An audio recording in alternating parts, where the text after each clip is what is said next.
好啦，食咗飯未啊，朋友？好啦，我就啱啱食完 lunch 翻嚟啦，係咪？咁咧就睇下先。今日咧有個朋友咧，亦都係呢個都常見問題，都可以同你哋講下，拍個片。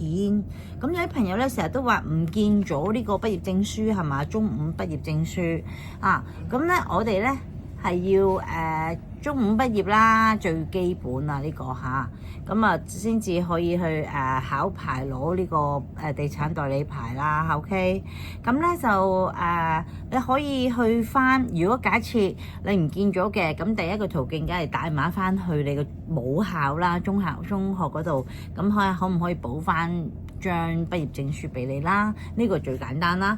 咁有啲咧就話我喺自己去考呢個會考嘅，咁咧就唔該你睇下自己之前係咪考5科啦嚇，咁要起碼要5科合格啊。咁啊，你去呢個考評局，去考評局嗰度咧就係要攞呢個應考證嚇，問翻佢哋攞個應考證啦，跟住咧就去民政處嗰度咧做一個宣誓。咁爺爺嗰度就可以確認到你嗰個文件啦。咁如果咧有啲朋友咧係例如喺內地嗰啲咁啊點咧？咁啊一定係要你有呢個高中啦，或者係中專嘅畢業咁樣咯，好嘛？咁啊有啲係用有啲係用呢個簿仔又得嘅。總之你啲文件可以佢翻查得到，係確認得到你嗰個畢業證書嘅，咁其實就可以噶啦 ，OK 噶啦，好嘛？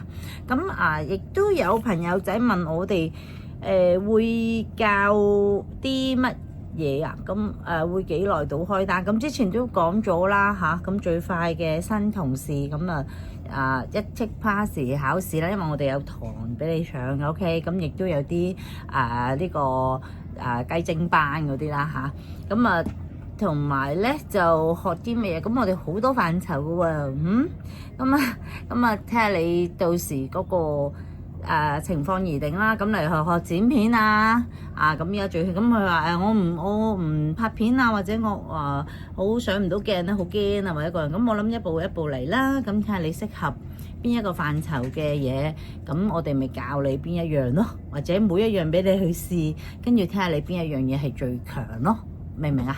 咁係咯，咁即係見工嘅朋友咁快啦嚇，咁今個月見埋，咁我哋要準備去旅行啦，大佬要放下假啊嘛，係咪先？哎呀，真係好啦。